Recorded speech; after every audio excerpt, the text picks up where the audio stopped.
estou falando sobre a questão do uso obrigatório da máscara. O assunto vem sendo discutido bastante entre políticos, cientistas. Você está vendo aí as imagens do jogo do esporte aqui na Ilha do Retiro. Difícil é ver máscara, né? Embora o decreto do governo do estado esteja valendo ainda e deveria estar todo mundo de máscara. Cadê? Quem é que está de máscara? Agora, isso está sendo uma constante em tudo quanto é evento, né? O início para entrar, tudo bonitinho. Quando chega lá dentro, a mesma coisa nas festas, viu?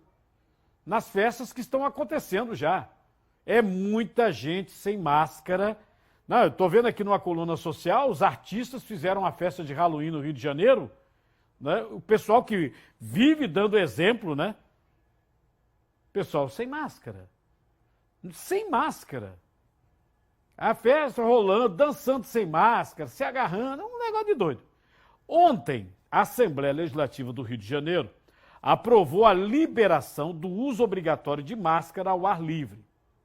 Aqui no estado, o governo mantém o uso obrigatório em locais abertos.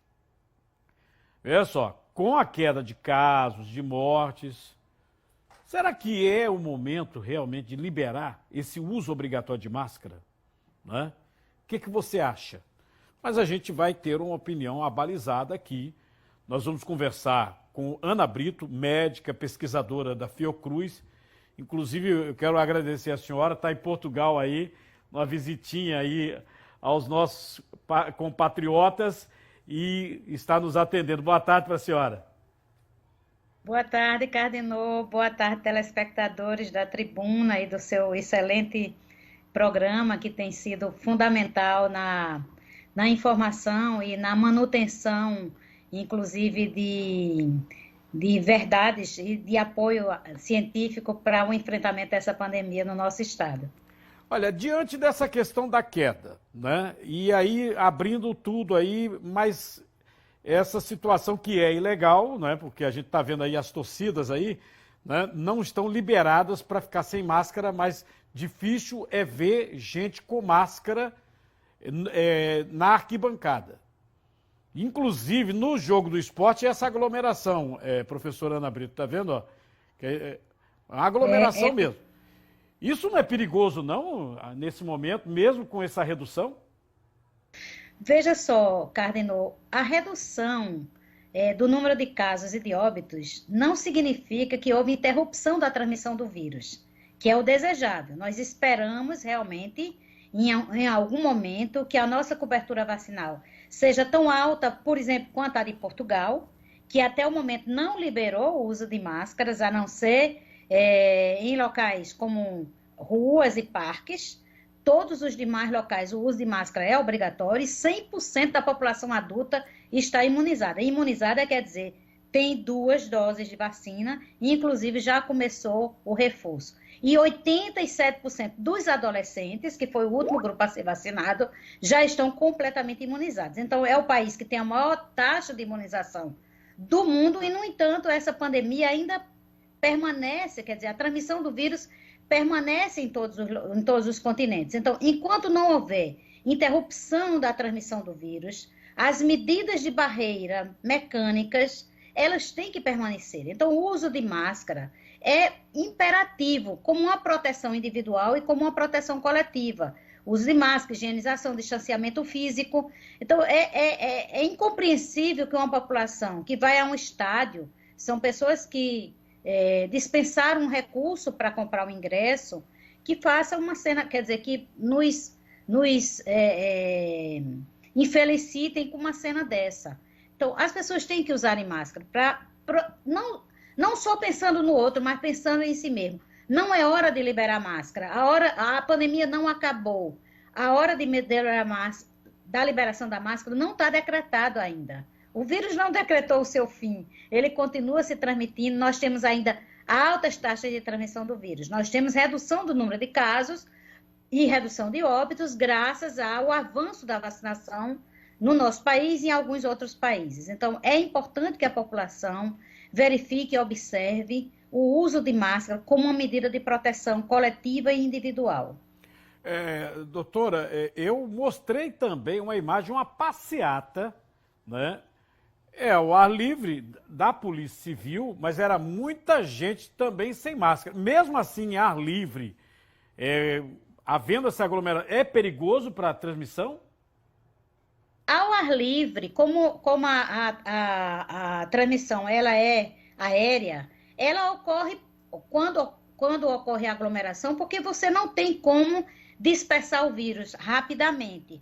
Se você tiver uma aglomeração, quer dizer, se você tiver um conjunto de pessoas mantendo o distanciamento físico em locais abertos, obviamente que a taxa o risco de transmissão reduz bastante. Não é o caso dessa passeata que você está mostrando aí. As pessoas estão próximas uma das outras e estão falando. À medida que as pessoas falam, que as pessoas dizem palavras de ordem, que as pessoas respiram, o vírus está circulando nesse ambiente. Obviamente que um ambiente desse é mais, digamos assim, é um ambiente de menor vulnerabilidade à transmissão do que, por exemplo, o ambiente do estádio, onde as pessoas estão agarradas umas nas outras e sem máscaras. Quando a gente observa aqui a intenção de diversos políticos, né, prefeitos, alguns governadores, tem essa situação do Rio de Janeiro que a Assembleia Legislativa já está liberando, vai ter a sanção do governador ou não, mas está liberando em locais abertos, né? É o momento de se pensar em Réveillon, já de carnaval, professora? Eu até disse numa entrevista que eu dei para um jornalista de outro veículo, impresso, no caso, não era televisão, de que a palavra que tem que permear esse momento a nossa mente é a palavra prudência. Nós temos que ter prudência. Esse vírus não decretou ainda o seu fim. A pandemia não está extinta. Então, eu acho que qualquer tentativa de proporcionar grandes aglomerações nesse momento é extremamente preocupante. Então, eu acho que os gestores deveriam trabalhar com a mente da prudência. Vamos ter prudência, vamos aguardar o momento em que a gente possa realmente liberar. Existe um cansaço, existe uma saturação, a população está cansada, mas assim, nada é mais cansativo do que alguém que precise de um respirador artificial ou de um oxigênio num leito de UTI ou numa emergência de uma UPA ou de um hospital terciário. Isso sim é que é uma coisa preocupante. Vamos respirar por enquanto, tá entendendo? O vírus ainda não autorizou o seu fim. Então, eu acho que um Réveillon a menos ou um carnaval a menos pode significar muitos Réveillões e muitos carnavais a mais na vida da gente. A preocupação dos cientistas agora, doutora Ana Brito, é esse tipo de variante, como o governo do Reino Unido anunciou essa nova variante, né? Aqui em Pernambuco, a tal Delta já é hegemônica, né? Nos Estados Unidos já são várias. Há um perigo de surgir uma variante, aí vem uma nova onda também? É óbvio que tudo a gente trabalha no campo da suposição, mas com base no conhecimento prévio. O Brasil tem uma condição diferente do Reino Unido e dos Estados Unidos em relação à variante Delta, porque a gente teve a explosão de uma variante muito semelhante, que foi a variante Gama, a variante que surgiu na Amazônia no mês de janeiro, e que parece, os dados indicam que a gente tem uma competição viral. Ou seja, como houve uma grande explosão e nós tivemos muitos casos a partir da prevalência da variante Gama, é possível que tenha havido uma competição de variantes muito semelhantes e que a gente não tenha assistido, por exemplo, a tragédia que a gente assistiu na Índia, nem a própria tragédia que a gente assistiu no Reino Unido e nos Estados Unidos de pessoas não vacinadas.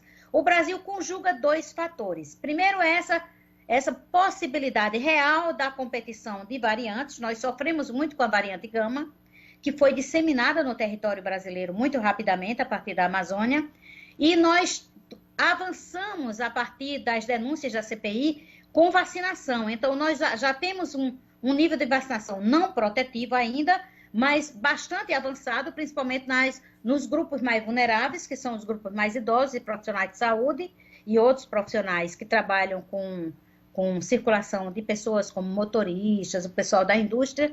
Então, o Brasil, por cruzamentos muito errados, mas, de certa forma, nós temos uma conjugação de fatores que, de certa forma, nos protege ou pode apontar realmente para que a gente possa não vir a ter novas variantes com configurações de escapes vacinais muito grandes. É essa a nossa perspectiva, do ponto de vista do conhecimento dos vírus. Embora o SARS-CoV-2 tenha negado muito do que a gente já sabia dos próprios coronavírus e de outros vírus respiratórios. Mas a minha aposta, nossa aposta como pesquisadora, é de que, de fato, como estudiosa, na realidade, no assunto, é que, de fato, a gente não deve ter a existência de novas variantes tão catastróficas como nós tivemos, particularmente com a variante Gama no Brasil e com a variante Delta, que hoje prevalece no Brasil, mas que não deu o mesmo impacto que deu em outros locais. O Reino Unido é uma situação diferente. O Reino Unido, ele liberou a escola para adolescente com baixa cobertura vacinal em adolescentes. Então, eles tinham circulação de outra variante, que era a variante sul-africana, mais a variante Delta, e eles liberaram o regime escolar com baixíssimas coberturas entre adolescentes. Eles tiveram que voltar atrás, voltaram para medidas de restrição de circulação da população. As aulas novamente foram colocadas em meio virtual. Então, e os Estados Unidos vivem uma situação de não vacinados. Lá, a questão do negacionismo é muito forte. Há uma cultura, desde 2015, de não vacinação nos Estados Unidos. Então, o que explode nos Estados Unidos hoje é uma epidemia de não vacinados.